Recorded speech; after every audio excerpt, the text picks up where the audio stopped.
los análisis de estabilidad, que van a depender también de la cimentación. Esto está regulado de igual manera por el código API 650. Podemos abordar estos análisis con losas completas apoyadas sobre el terreno, es perfectamente viable. Pueden trabajarlo directamente también con software estructurales. Si quieren modelar el terreno, entonces la recomendación es que el coeficiente de balasto que se utilice esté calibrado según las deformaciones esperadas. Quiere decir que ya debió haberse efectuado un análisis de asentamientos adecuado para poder tener el coeficiente de balasto más adecuado a ese comportamiento.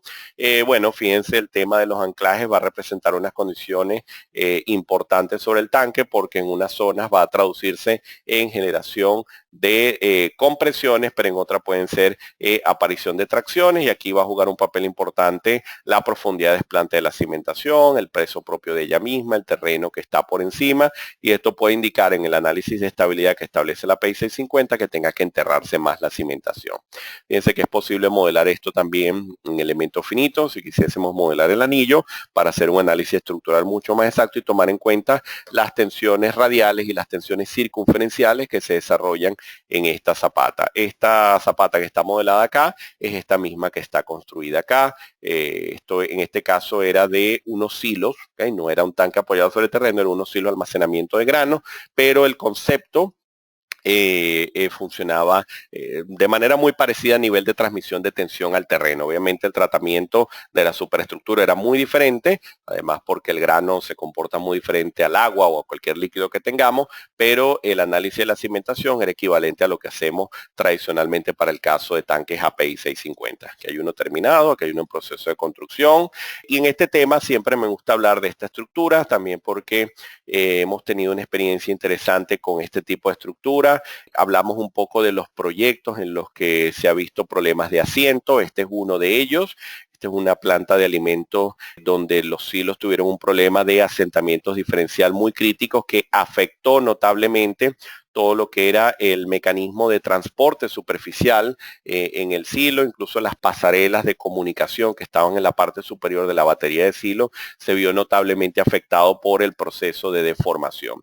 Hay todo un análisis muy particular basado en la teoría de Hansen para poder analizar lo que es la fricción que se produce entre el grano y la lámina o la chapa del silo y cómo esto se transmite a lo que es la cimentación. ¿Okay? Aquí vemos un diagrama de carga típico para este tipo de cimentación. Esta es una publicación que ya tiene sus años, si no me equivoco es el año 70 y algo. Sin embargo, el comportamiento del grano dentro del silo es el que se utiliza, el que se analiza. Ya hay casos mucho más complejos cuando analizamos los mecanismos de vaciado, los mecanismos de llenado, etcétera. Pero cuando hay uniformidad en el proceso de llenado y vaciado, este esquema que está acá es uno de los más clásicos y nos permite estimar bastante bien lo que son las fuerzas en la cimentación. Entonces, estos silos tuvieron muchos problemas de deformación y hubo que hacer todo un análisis de deformación particular. Para complementar un poco esto, les muestro a través de Geo5,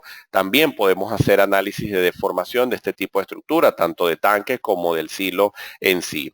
Fíjense, aquí tenemos el módulo igual de elemento finito, donde voy a analizar un eje del silo hacia la derecha. En este primer caso tengo solo el terreno. Luego en el segundo caso, fíjense, tengo la carga aplicada a una determinada profundidad de desplante. Fíjense que en este caso yo puedo detectar las deformaciones, los asientos. Puedo revisar lo que serían las tensiones totales o las tensiones efectivas si hubiese presencia de agua. Puedo revisar de igual forma las zonas de deformación plástica. Puedo revisar entonces cómo se está deformando el suelo en función de esa carga aplicada y puedo, en función de la data que esté asignando, puedo variar los estados de carga para diferentes fases constructivas y en una siguiente fase puedo revisar la respuesta total del silo. Fíjense, en este caso también tenemos la zona de deformación plástica. Puedo visualizar de igual manera cómo varía el asiento. Puedo ver la deformación por magnitud. Aquí el software me maneja también el concepto de los monitores, que es bien interesante. Si yo doy acá a añadir gráficamente y marco un punto acá, yo puedo, fíjense, doy acá a añadir, puedo visualizar el asiento en Z, en X y las tensiones en este punto. puedo ver qué ocurre en este punto, puedo ver qué ocurre en este, puedo ver qué ocurre en este y así sucesivamente. ¿Ok? Entonces puedo ir visualizando cómo va variando las deformaciones para diferentes cotas.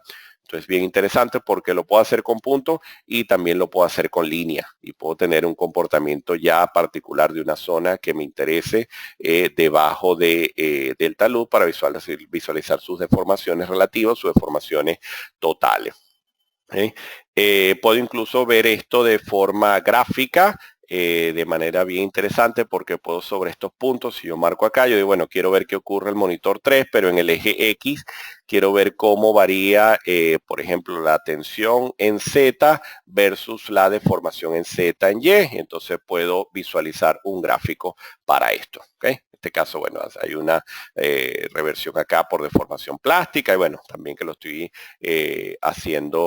jugando con las variables de forma un poco aleatoria, pero puedo visualizar el comportamiento de manera bien interesante con los monitores o con los gráficos que tenemos acá. Pero fíjense entonces que análisis como estos hilos, que en este momento que hicimos este proyecto, lo hicimos de forma manual, con hojas en Excel, hojas en MATCAD, etcétera, y calibramos la data en función de la información que teníamos en campo. Bueno, ya actualmente con este tipo de herramientas nos ayuda muchísimo.